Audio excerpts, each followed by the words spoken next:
Welcome, all writers and readers. We are finally letting you from under the staircase.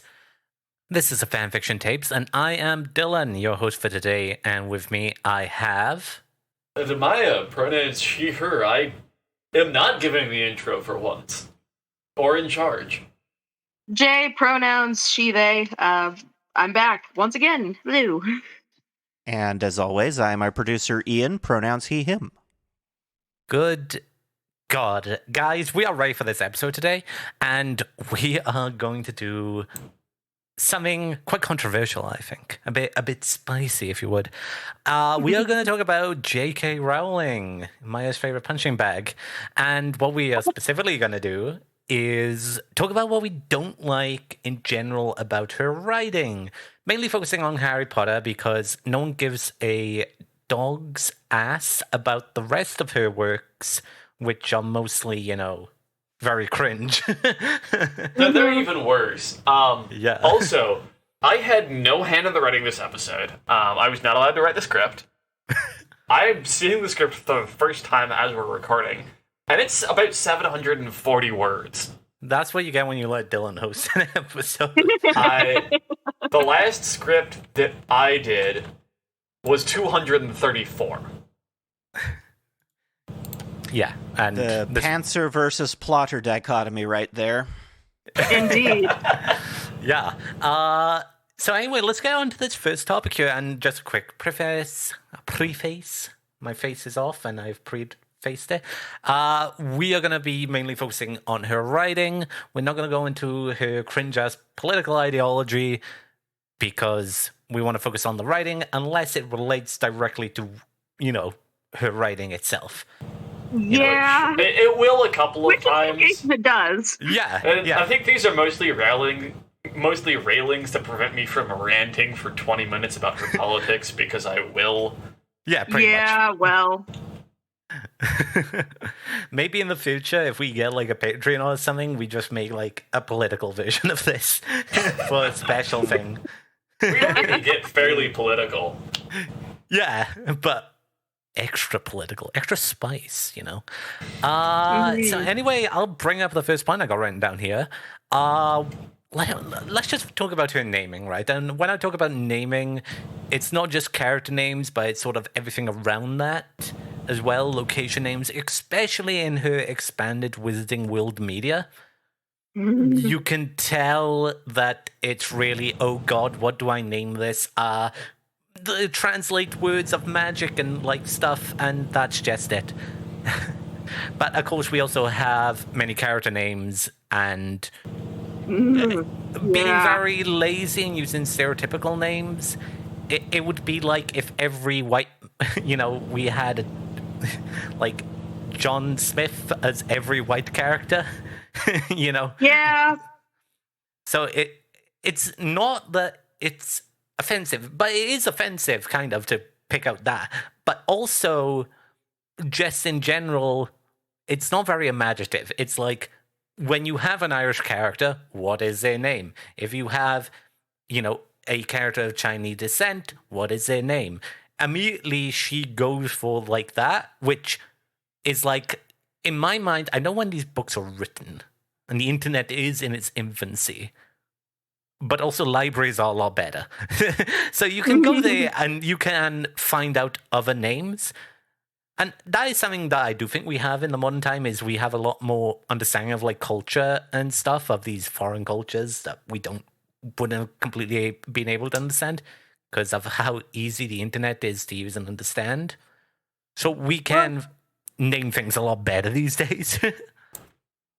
Yeah, but counterpoint, I mean, at least with regards to the Irish Seamus Finnegan. Yeah, I was gonna say that Well, one the is. United Kingdom, she had some pretty easy access to Ireland and Irish sources from there, I'd say. Yeah. That is like completely true. It's like, sure, I can let you get away with like anything off the British Isles, but Ireland is right there. Also, the internet. In January 1st, 1983 is considered the official birthday of the internet, according to University System of Georgia. And according to Wikipedia, Book 1 was published 26th of June, 1997. Yeah. Yeah, but only like the 4 richest kings of Europe had a computer back then. No, but it's a different sort of thing of how widely, we have phones that can use the internet now and like Yeah. things. And Libraries did still exist, I though. will actually Yes. play devil's advocate here, as much as I despise Rowling. In a way, it kind of almost makes sense. I mean, look at the names of colleges, which is, in my opinion, something roughly equivalent to Hogwarts. At least, currently. You have names like Massachusetts Institute of Technology. Yeah. Which, I mean, really? She should have then put place name, as well as magic in school and translate it. And I mean, academics are kind of like that. We're just shit at naming things. Colorado School Yeah. of Mines. Indiana University.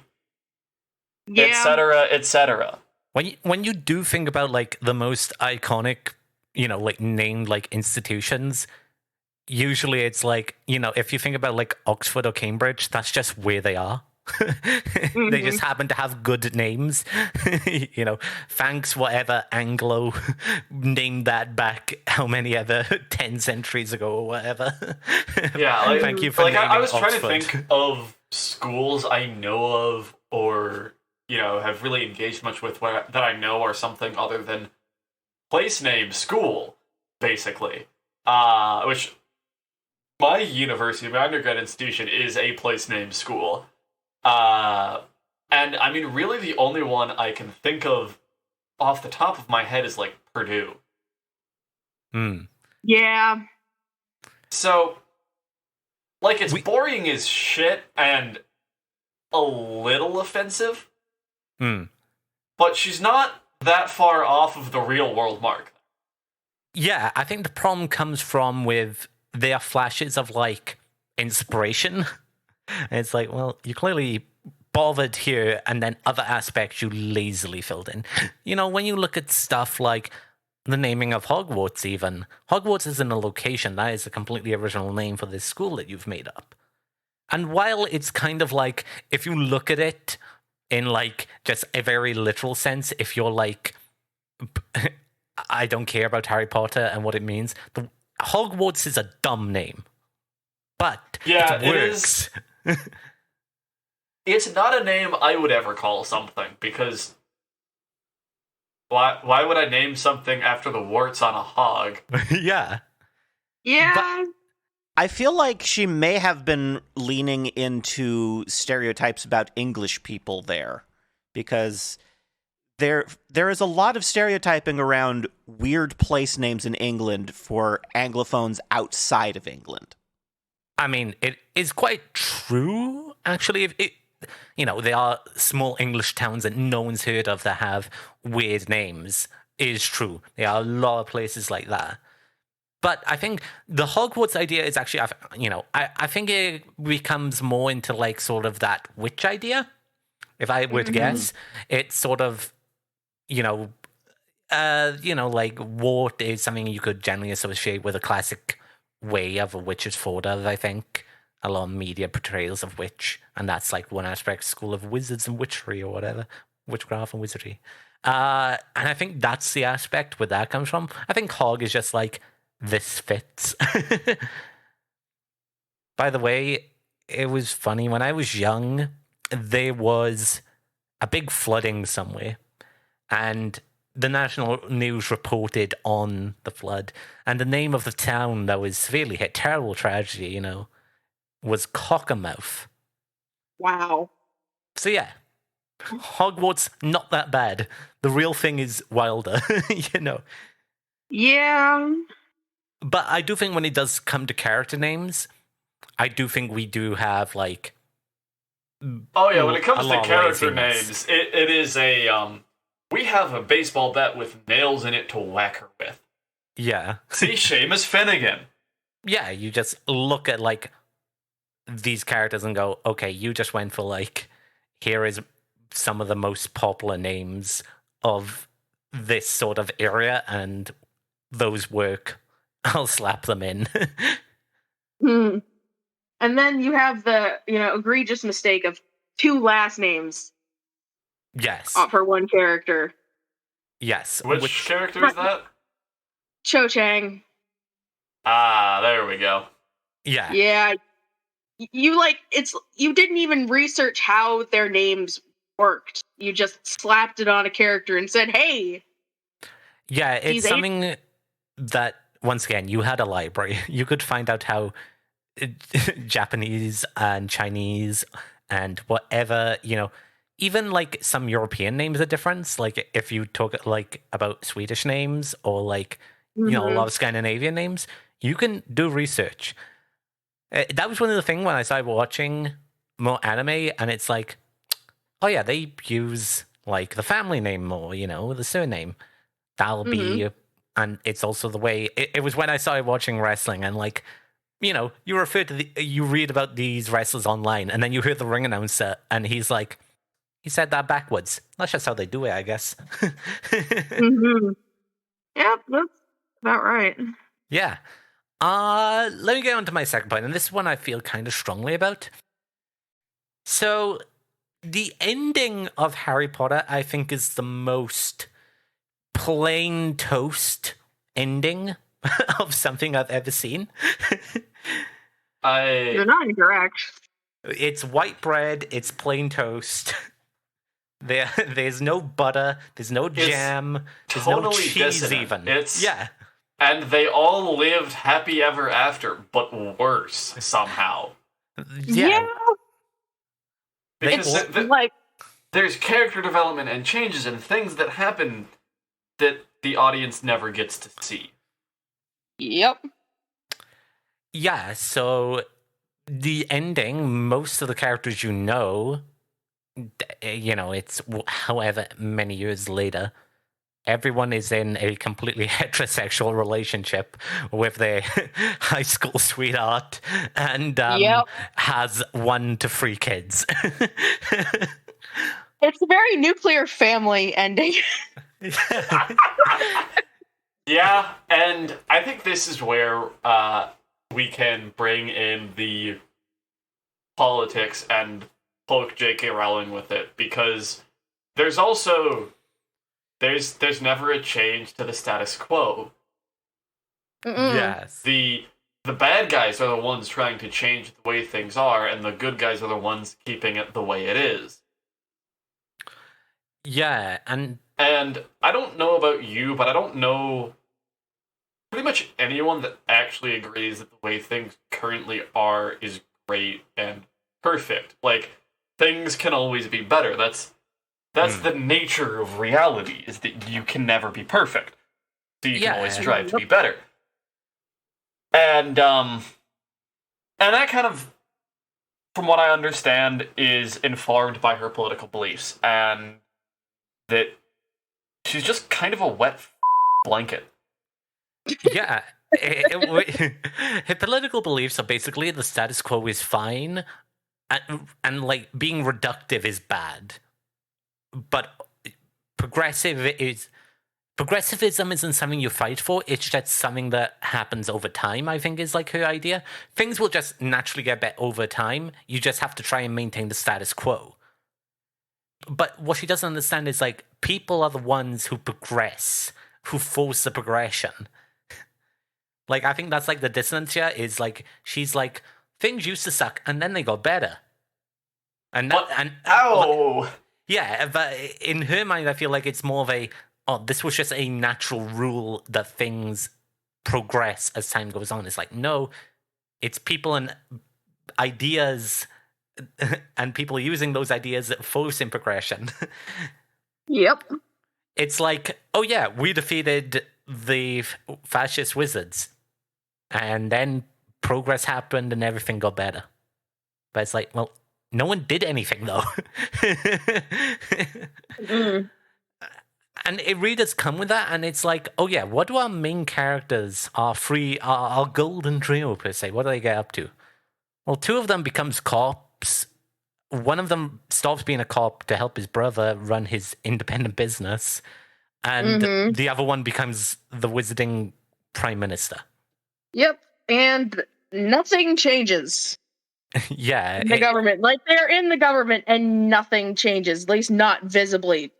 yeah, and it's sort of weird because I also do we like I've watched the movies, I've listened to like half the books because but do we understand?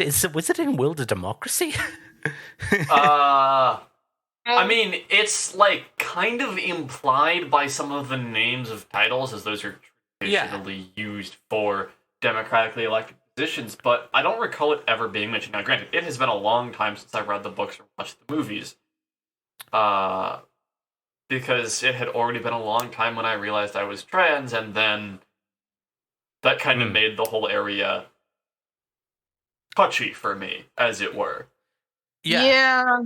But essentially, I think it does come down to a bit of the world building sense as well. Is like when you do introduce like a political system, and that political system is a very half-baked idea, and that's why I feel like the Ministry of Magic is in a lot of ways.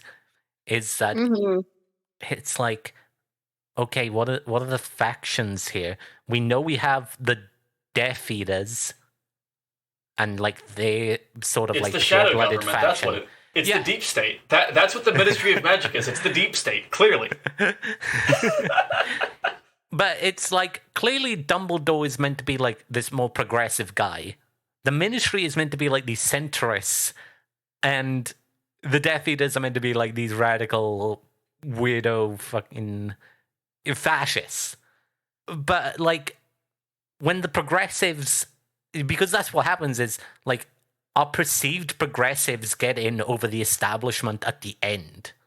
But then they do nothing different from the centrists, besides acknowledge it, besides going, yeah, these fascists were bad, where the other ones weren't. These fascists are bad, and we kind of just, that's all in the past, though.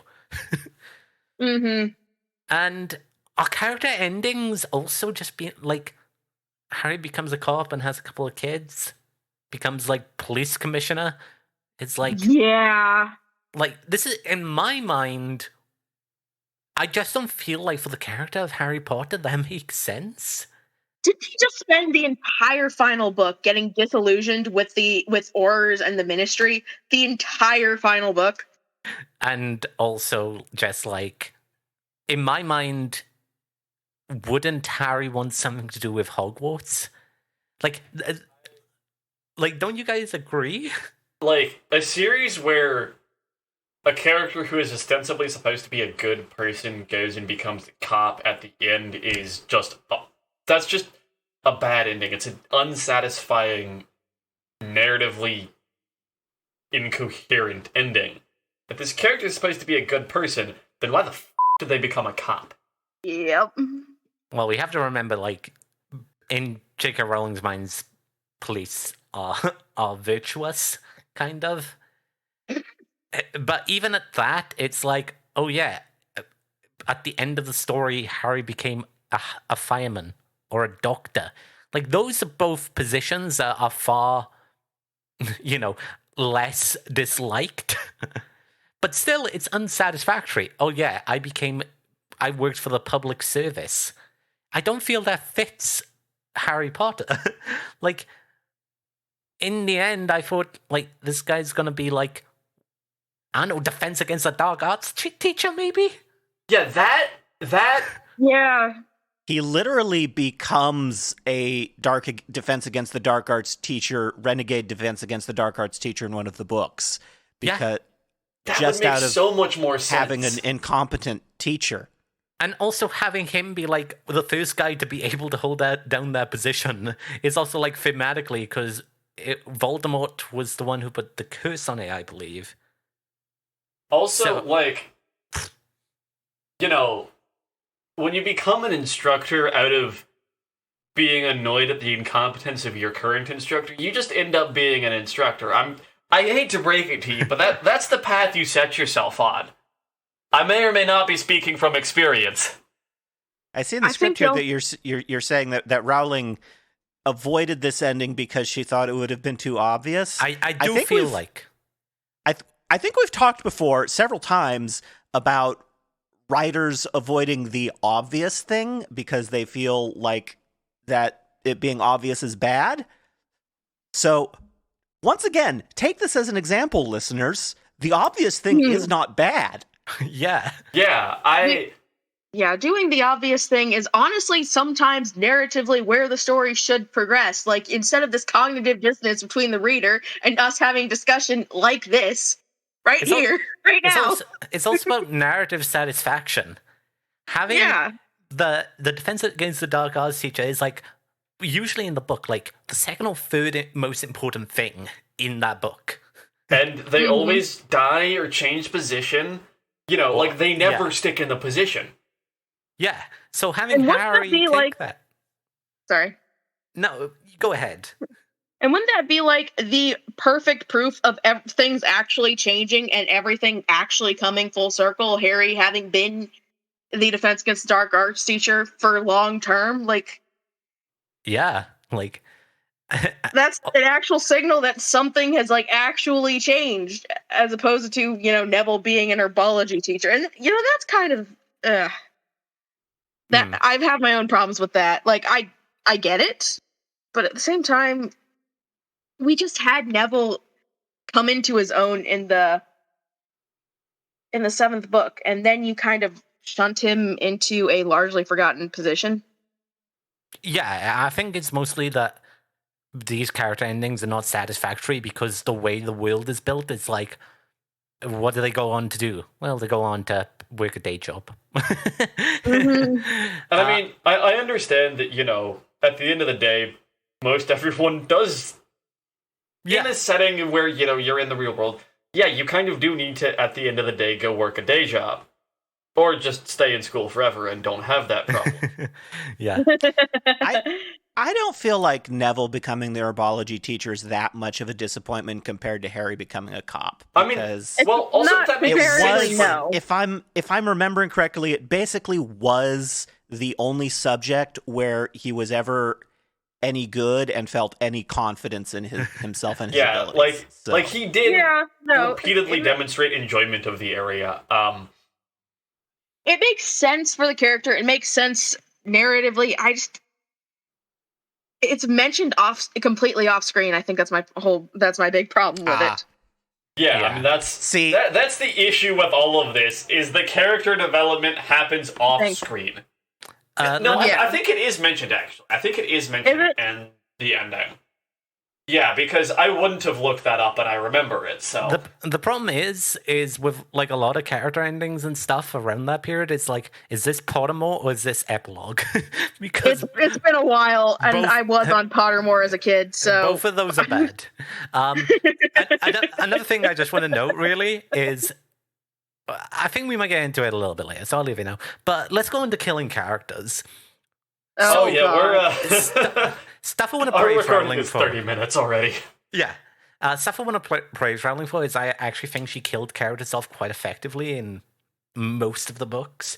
I think the good sense of, like, raising of stakes, whatever, I think it works out well. Characters go when you're like, yeah, makes sense. This has elevated the situation, whatever. Especially going Cedric, Sirius, Dumbledore. I think that works fine. The last book is where she makes amateur mistakes, which is you kill characters all for the sake of it. To make people sad. Yeah. Didn't, it's been a while, but didn't, Molly Weasley kill Bellatrix Lestrange? Yes. Because Bellatrix tried to kill Ginny.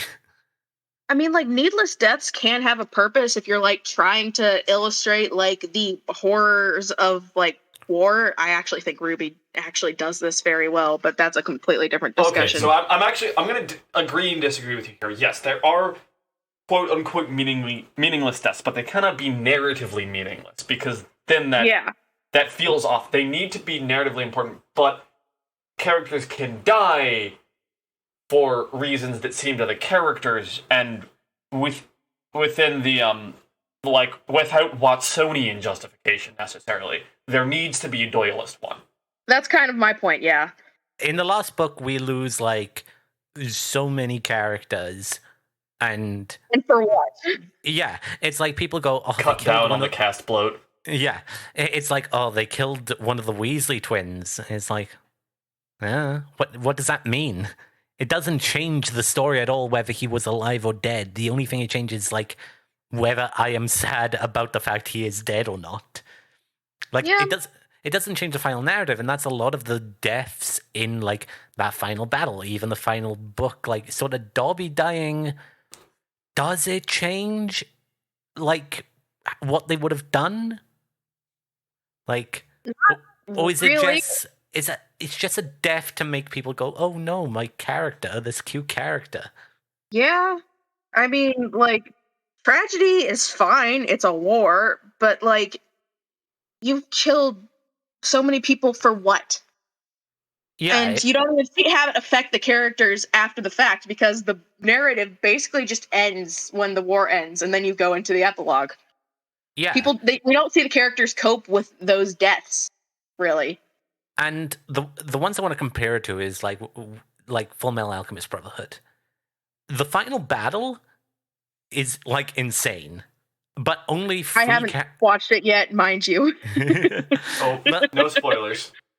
I'll just say the number. 3 characters die, but each character that dies has such narrative importance and meaning to like the other characters, and it changes like how things go on from that point. Mm-hmm. In comparison, like I look at the characters who die here, it's like, oh, the camera kid, Ron's ex-girlfriend, one of Ron's brothers. Wait, the camera kid? Yeah. Yeah, it's Colin Creevy. Right. Yeah, I didn't even remember this kid. Yeah. And the point has been made. And then they kill off Lupin and Tonks as well because Harry, I guess, he can't have any happiness. No, he can't have any happiness. The Lupin and Tonks relationship development is another gripe that I have with her writing. Yeah. a quick aside, romance and Rowling, dog. Absolute dog. This woman cannot write a romance teenage or otherwise to save her life. She's worse at teenage. Her adult ones are not much better. You know, you got Snape acting like Minister Frollo and people being like, oh, he's so heroic though. Oh God, I could go on about this whole thing of Snape and the cult of Snape. Yeah, but anyway, Rowling's rule in the last book, which is it's such a big shame because it's like you clearly just have a big blind spot here. Don't kill characters just to have people be sad or be like, well, it's a battle, people have to die. Like no one goes, you know why Lord of the Rings sucks? Not enough named characters died near the end. It's like, no, you just have the people who need to die for the narrative. Don't just kill off randos for the sake of it. Mm-hmm. Like, did anyone go, I can't believe this story is so different whether Colin Creevy dies or not? No. No. You just killed him because you wanted a body count and for a couple of people to go, aw.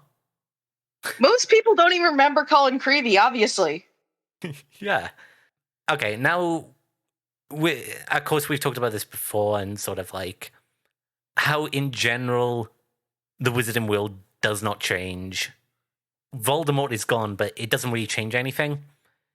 Like, a lot of, even like some of Voldemort's followers get off because, they turned at the last second, which is very, I don't want to say Nazi Germany of Rowling. Like, you know, these scientists who did Operation things. Paperclip. All right. Yeah. I mean, you know, we need them. Yeah. They're not all, you know, they did terrible things, but come on, guys, we've won. You know, we'll punish the very bad ones. I mean, right though. Like, I would like to see. So, I like redemption arcs. This is a known quantity about me. Mm-hmm.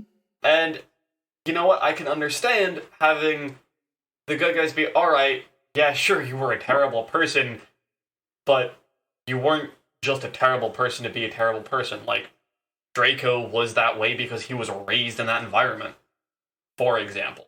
Like, yeah, sure, he did a lot of shit, but he wouldn't have done that had he not primarily been provided with years of this is the way it is. Indoctrination, brainwashing, you know. Racism is learned. Yeah. Mhm. It is taught. It is not something innate. But yeah, we don't really see, like, what changes happen. And one of the weirdest things is, it's sort of brought up, I've seen it mentioned before, is how they acknowledge, like, one of the biggest flaws about Hogwarts is they sort 11-year-olds into these personality-based houses and how that formed division. Especially when one of said houses is the bad guy house.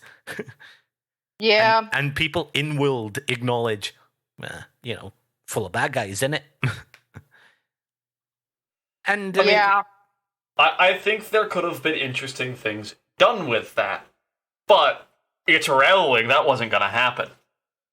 And like, people will point out, but here are like one or two examples of people who don't necessarily fit the perceived archetype of the house, who are a little bit different and got a little bit of nuance. It's like, so Wow. you make one nuanced character and suddenly everything's okay. Yeah. And the reason why I bring it up is because in the book, it's acknowledged that they say, well, sometimes I think we sort them too soon. And it's like, yeah, maybe you do.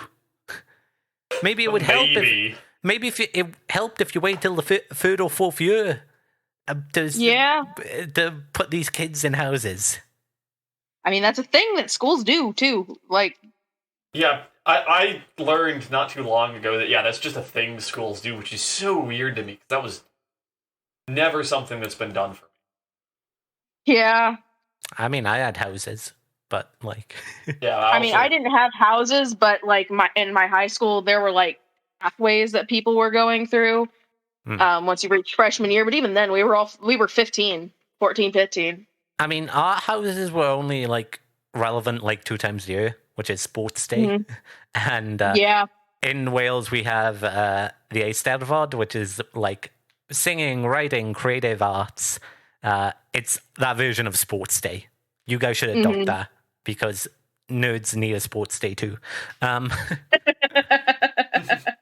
an Eisteddfod. Yeah, nerds need a sports day. I want children to be able to build trebuchets. I think this would be a good and enriching activity. You could make an art trebuchet. I think they take that. Yeah. Well, actually, I made with my dad a PVC trebuchet when I was younger. That's why I said that. It was great fun. All right. So yeah, and also once again, just sort of ending on like we see Rowling's idea of like being reductive is bad, but maintaining the status quo is good. Like, especially with the house elves plot and Hermione being mocked for trying to be progressive and changing an established rule. Yep. Like, I think that says a lot about Rowling, how it's like, oh yeah, we should mock progressives for wanting to change things. Yeah, that one was a real bad look on Rowling's part. Like, because it's like, what are you trying to say here? I mean, either you're saying like 99% of my characters are dumb and like conservative, or Hermione is dumb for wanting to be progressive. Either which is bad. What she's saying is that she's saying the South was right. I mean, she's literally saying the arguments that were used by the American South to justify slavery was that, it's good for the house elves. She's saying, they like it, actually. And the ones who don't are just weird outliers. Yeah. That's literally what the American South was saying, bestie. Yep. Yeah. Swiftly moving on. Let's talk about Pottermore and why it sucks. This is where we get into something different about writing, which is I don't mind you clarifying things about your narrative or telling me like a little sprinkle of what came after or as many authors would say, I think this would happen. Like, I think that's very important when you're an author and you're talking about things that happen after you were written. You talk, well, I'm not making this decision. I'm just thinking of what would happen in world based on what I know of these characters I made and whatever. Oh, way too many authors just straight up say shit, though. Yeah, like, this happened. It's like, no, you don't get... like, it's your work, but you shouldn't say it like that.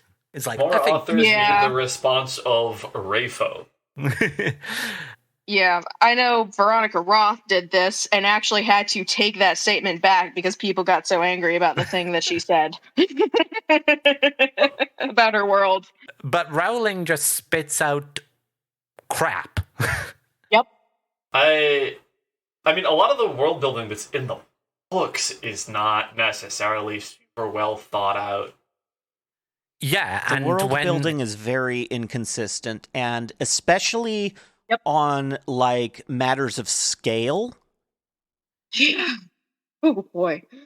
Okay, so the Wizarding Society is supposed to be hidden, and there's a lot of aspects to it that make it feel small, and then you run into these things that make it seem like, oh no, the Wizarding world is just as big as the Muggle world, it's just somehow ignored. No. Like, think about this. Like, I went to a school of 11 to 18-year-olds. After 17 and 18-year-olds, they were less of because you stop having to go to school. You can go to, like, college or start working. But there were about 1,000 people in my small town. All right? Mm-hmm. And I went to a Welsh school, so there's even less people. There's, I want to say there's, we see the tables, and those tables in the Great Hall, what do you think, said, 200 kids per house? Yeah. I'm just guesstimating. No, I'd say that's about right. So, we're talking about, Ginny, I think, is the only girl in her year in Gryffindor. The only one that we know of. Yeah. I mean, her best friend is a similar yeared Ravenclaw? Yeah. Yeah. So. And, we know there's, 8 or 9 kids in Gryffindor in Harry's year.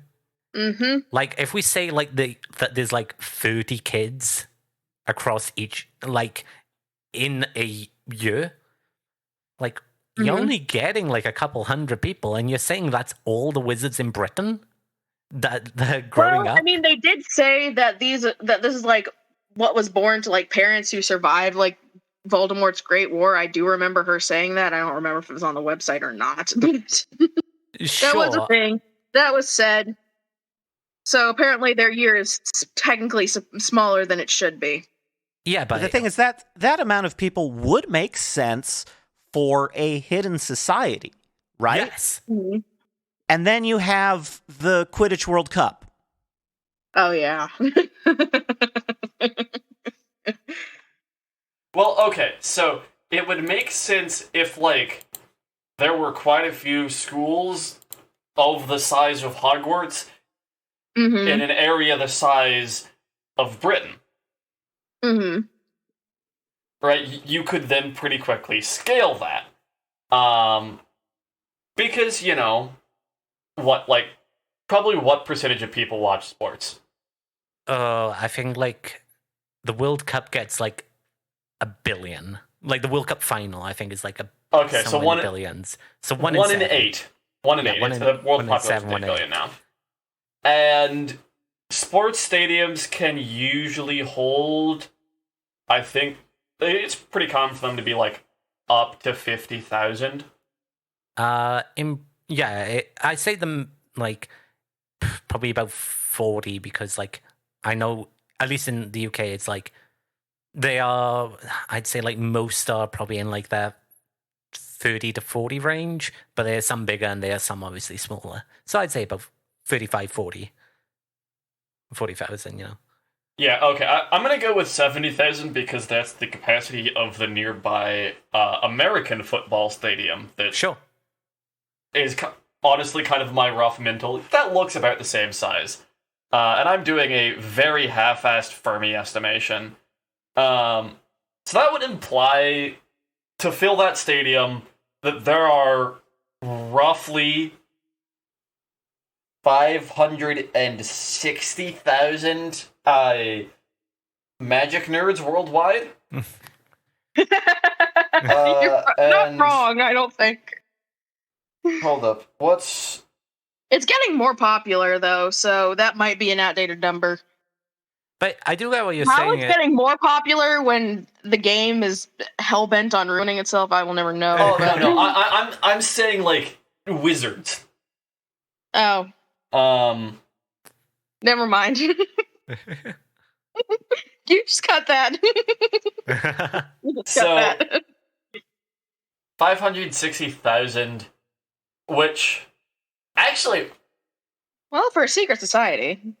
Yeah, that's not bad, but that's also assuming that the... I mean, honestly, I should stop doing math on air.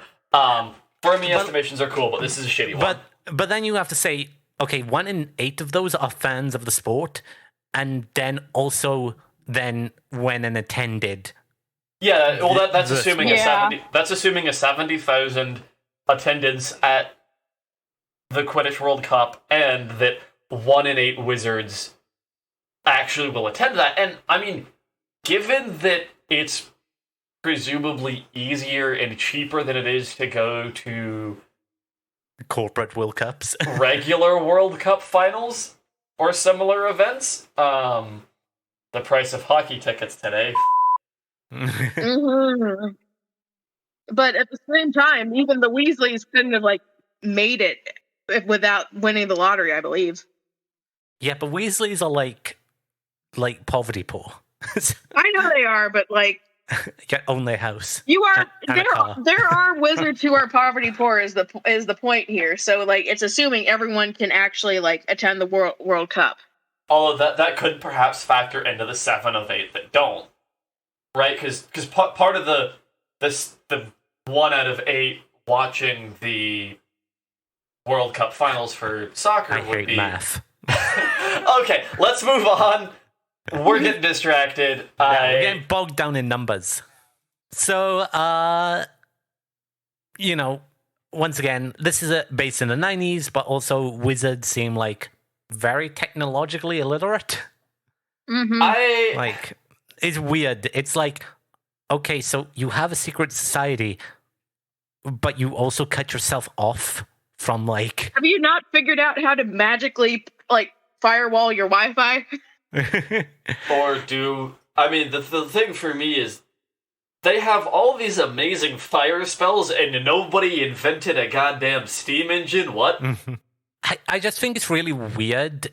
And once again, it does go back to what Ian said, how we're trying to present them as equal societies, because it's why do you have to hide then? Why aren't you just fully integrated? What is this weirdness here? If you're equal or greater than the human population, why does the human population control the general world then? Aren't you worried about climate change, wizards? Yeah. No? There's that in there. You don't need fossil fuels. Anyway, but that's just in general, the world building doesn't work with I don't know, maybe Harry Potter would have been better if it was just a full-blown fantasy instead of fantasy in normal world. I don't know. Well, okay, no. There's...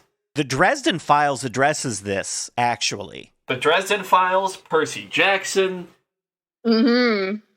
I think the justification for Rowling is that the access to the power that wizards have makes them lazy. And only, eccentric academics like Mr. Weasley really dig into technology. I think that's probably, the Doyleist kind of explanation why Rowling went that way.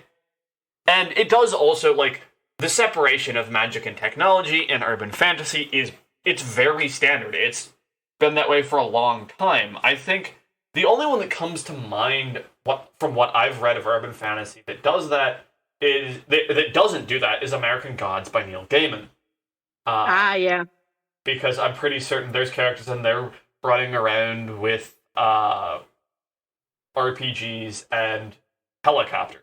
As you do. I want to say RPG 40. I don't think. It's been a minute since I've read the book, but isn't there also like literally a nascent god of technology? I don't remember that part, but notable Swiss cheese brand is notable. But we've got through that one generally quick. It's sort of like acknowledging like, and the reason that I brought up Dresden Files is because you mentioned why are the Muggles in control instead of the Wizards in the Dresden Files? That's because there's literally so many Muggles that they can overpower the Wizards if the Wizards ever get uppity. But the Dresden Files explanation is the common man is a nuclear f***ing weapon. Yeah. Because, they have nukes. The problem is, going on to our next point, let's talk about the weird potions and how these have weird implications, Rowling. I mean, I'm fine with most of them. Like you mentioned in the script that truth-telling potions can be insanely poisonous if not prepared correctly. I'm actually kind of a fan of that, of having the ability to have, things where you can narratively require someone to tell the truth, but also explain away why this isn't used very often. Because it's difficult as shit to do right. Like, that's why you generally shouldn't have pufferfish, because it's difficult to prepare safely. Mm-hmm. And that's an example of something that Rowling almost never does very well, which is to say explaining... Yeah, exactly. Time Turner, polyjuice potions, animagus stuff, and that's a whole nother can of worms. She just... There's no... she just wants to introduce something and have it used as a one-off, and that's great. That's fine. But you gotta actually, talk about why. You can't just... I mean, I believe in all of them it's the same reasoning, that it's incredibly hard to do. Like, you have to carry a mandrake leaf under your tongue for, a whole ass month to become an animagus or something. That's not that hard. Bitch talk. And time turners, you get one from the government. Yeah, okay, but there's a lot of things that you're supposed to get from the government, but people can make on their own independently with enough resources and time. See nuclear reactors. It's also hilarious that Rowling immediately went, okay, let's get rid of the time turners. It's only a one-time thing. And then immediately, once she let go of the series, people were like, yes, we're going to use time turners in this play that even Harry Potter fans despise. Oh, God, yeah. I've read that. It fucking canon. It's, First thing they did was bring back the thing that Rowling abandoned because even she realized, I don't want to become a time travel thing. Mm-hmm. Yeah. And then... And that's another thing, they don't really acknowledge that beyond, a couple of scenes, that there is a f***ing wizarding black market. Speaking of wizards being... We don't really acknowledge Nocturnally, except when it's, narratively... not even, narratively necessary. Things just happen to happen in Nocturnally, and the fact that it exists is never really touched on for any reason. Speaking of words being weird and cringe, let's talk about love potions. Why is this date rape drug? I noticed you've got the word borderline in the script there, but there's nothing borderline about it. I mean, no. It is explicit in the text that the only reason that Voldemort exists is because his mother used love potions on his father, and as soon as he wasn't under the influence anymore, he booked it. Yeah. Yep. But also we see these teenagers are able to also purchase them? Right. Huh? I mean... The whole thing with Royal Devane just... Oh my god. That's not unrealistic. Why are these on the market? Why are they sold in a joke shop? Yeah. Yeah. That's It's not unrealistic. It's that it's easy to get, Yeah. like, without going into, like, well, the wizarding black market. Yeah, like, this is not an illegal substance. This is just something you buy. It's like, oh yeah, I'll get the Mountain Dew, the chips, and the love potion, please, sir. What? Imagine if you could walk into Spencer's Gifts and buy Rohypnol. Yeah, no, that's actually pretty accurate in terms of, like, comparison. Like, I just don't think, like, love potions are treated, like, with a seriousness. I mean, chloroform's not that hard to get your hands on, but that's a little Yeah, that's a little different. a little harder to apply.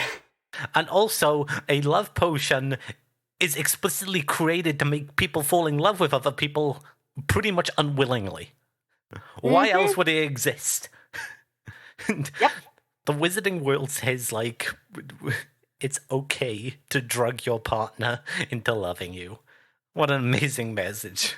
Except when it's I mean, not. with everything Except when else we know about Voldemort- the wizarding world, like... Hang on, I just noticed something here. Can y'all think of any other examples of someone actually being depicted under the influence of a love potion other than Voldemort's father and I think Ron ate bonbons that were Literally- spiked with love potion meant for Harry. Yeah. Literal... just fucking... So I'm noticing that she's depicting it only being used on men by women. Yeah. Which also, what does this mean? What was she cooking?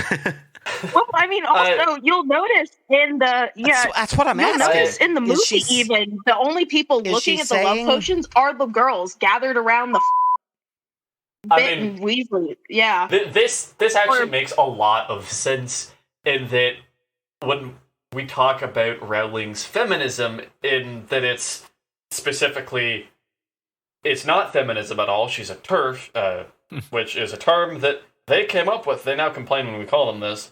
Trans-exclusionary radical feminists. They're not feminists. Radical feminists are not actual feminists. They're just conservatives in a beaver suit. And... I don't know why I said it like that, but it's just gender essentialism. It's that all things that are women are good and cool, and all things that are men are bad and evil. And that's, I mean, talk about being f***ing reductive. Yeah. But in the narrative, love potions are never used positively. No, Both they're not. instances, they are very negative. Yeah. So, what are you trying to say? It's Well, just I mean- like, why introduce it? You're weird, Rowling. Yeah. And also, I still don't like the fact that the Weasley twins were trying to sell it to their sister. Let's talk about a cringe-ass character, Ginny Weasley. Cringe. Okay, Anyway. now, I mean, I love her, but I love the concept of her, and I think that Rowling did her absolutely no justice. I mean, it's Rowling. She's not doing anyone justice. Let's No. talk about more about world building and how these schools make no sense. So these schools are... So you have one that covers Britain, one that covers all of North America. We have one that covers Western Europe, one that covers Northern and Eastern Europe. We have one that covers all of Africa, one that covers all of South America, a Russia one, and a Japan one. Not even Asia. It only covers Japan. God, that one would be fucking hate crime central. Yeah. Especially historically speaking, because historically, the populations in Japan, China, and Korea have not gotten along very well. That's why it Yeah. only covers Japanese people, which does make you question. Okay, Wait, so what happens to any wizards born in China or Korea or Vietnam or Cambodia or Laos or so on and so on? there are no wizarding schools that cover China or India. Which are, what, those are the two most populous countries in the world, right? Yeah, they have like nearly 3 billion people between them. Uh, Beat Rowling with a stick. Beat Rowling with a stick. Also, one wizarding school for all of North America, so you're putting Americans, Mexicans, and Canadians together. And Yeah. Caribbeans. And, Central America. Yeah, like, what I would do, if I were putting magic schools in the Americas, is the US would probably have, like, at least 4, just because cultural differences would lead to that. Canada would have no fewer than 2. Probably more than that. Especially because the US and Canada are so wide that, like, you're gonna get folks who don't want to move to the other side of the continent. They can just evaporate, though. They can just evaporate. Okay, but you can't apparate until you're 17 unless Americans do it differently, which is never specified. Yeah, it's a and it's also incredibly dangerous to do so. Wouldn't be surprising considering. Mind you. It's also the thing that Renly Mulligan said is like, why are owls used as a primary messaging service when they can? It's like, oh, because you can't evaporate onto Hogwarts. Why are we using the bylaws of one school to determine how we message each other? Well, I mean, if it's like a magic firewall type thing, I could see how that could influence, especially given that, from a dualistic perspective, the world started with Hogwarts and everywhere else came after.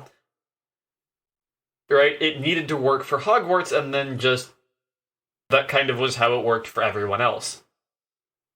But yeah, just looking at it, it's like, okay, we've got Japan. One for all of Africa? Yeah. Africa is the second largest continent. And again, what I mentioned with the Americas, that would be the third most populous country. The third most populous country on Earth after China and India is Nigeria. And then you have pretty much, what you're going to do, like, when you're in, like, the 1980s and you've got to invite a bunch of Afrikaans into this place. Or, like, like, looking at it, you have Muslim majority countries versus Christian countries as well. Like, it's like Rowling doesn't understand, like, culture. So, no. Just doing, like, a quick clear. 30-second search, there are over 3,000 languages spoken in Africa, according to Boston University. What the kind of school could accommodate that? Right. You have to... I mean, already most schools just, at least in my experience with schooling, they just kind of pick one language and teach in that. And if you don't speak that language, sucks to be you. Yeah, and then we look at the fact that, like, Rowling completely ignores, like, political implications of our real world. Because she just believes, like, okay, wizarding society is more important than your nationality. Which is really weird, I think. It's weird, but I can see it happening. Sure. Right? I mean, look at how the American Civil War happened, right? It happened because people were more loyal to their own insular societies, the individual state they lived in, than they were to the theoretical nation they were actually a citizen of. As well as, also the slavery thing. But that's why people sided with the South rather than going, nah, fuck that filthy traitor. Yeah, the moral question wasn't as important as I live here. Yeah. And with wizarding society being so isolated, I could see that happening with, folks that are grown and born up in that. But of course, with Muggle-born wizards who basically just went from being a normal person to all of a sudden a member of the secret society who still have ties and connections to regular society, that wouldn't go very well. No. Not for very long. Yeah, and just like even like culture, like I don't want to. I am going to though. Some of this reeks of like just like like racism.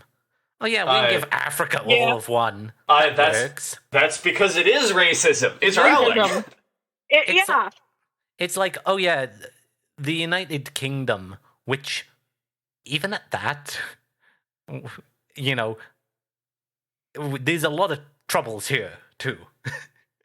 But it kind of works enough. It works well enough to say, you know, these countries are already under one government and the Republic of Ireland.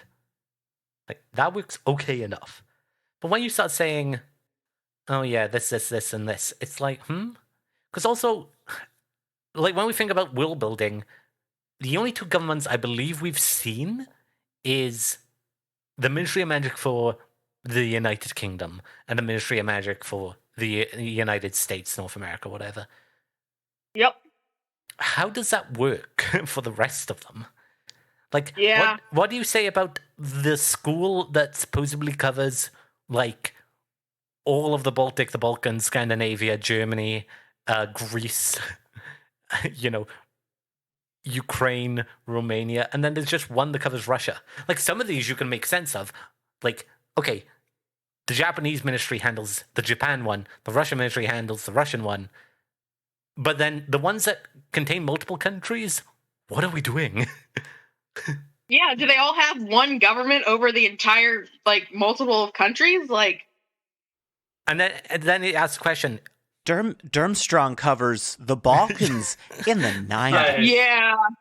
In the aftermath of the collapse of the Soviet Union. Which also brings into question, okay, so at one point there was 2 schools in the Soviet Union.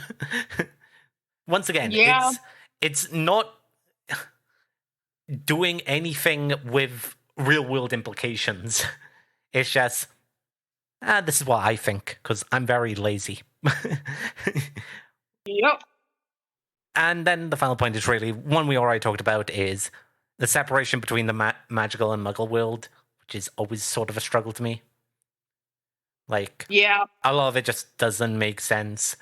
Like, even if you think about stuff like, who supplies these guys food? Or do they just magic food? If they can magic food, why haven't they solved world hunger? And that's sort of the problem. Like, it's like... Isn't food also one of the 5 exceptions to Gamp's law of elemental transfiguration? Yeah. I'll take your word for that. But it's like, when we look at it, it's like, what? And... it does come with, like, half-baked ideas, you know, lazy, or this is what I need it to be for this to work. You know, very little thought is put into a lot of ideas beyond this is what I need right now. Yep. And I don't want to deal with any implications beyond that. That is the end of the points. And now I can't complain about Rowling anymore for the rest of the season. So for the listeners who hated that content, thank Dylan. Ian, do we have anything in our mailbag for today? Nothing from the audience today. So, if you want to get in touch with us to either commiserate with us about our complaints or offer counter-arguments, our email address is fanfictapes@gmail.com. You can also address your complaints to Maya on Twitter. Maya, what is it? Twitter. At fanfiction tapes on Twitter with a capital F and a capital P. I use that app sometimes, usually when I'm traveling less than I have been the last month. Jaye, anything you would like to plug? Honestly, usually you can find me on AO38 Alpha J071. I largely write sapphic fanfic. I haven't posted anything in a while, but I'm working on it. Give me a minute. But that's going to be about it. So when you write sapphic fanfic, do you just state that a character is gay and then do nothing with it? Because that's what Rowling would do. No. I'd like to think we're all better writers than Rowling here. Like, there's usually at least one girl kiss on screen. And if it's not kissing, then oh my god, the tension. Oh my, how scandalous. Anyway, that has been the episode for this week. Everything wrong with J.K. Rowling. I have been your host today, Dylan, and I was joined by... My name is Maya. I'm f***ing hungry. I'm Jay and relieved that I finally got to get some of this off my chest. And I'm Ian, and don't go anywhere, f***ing hungry, because we've got another recording session right after this one. Until next time, bye.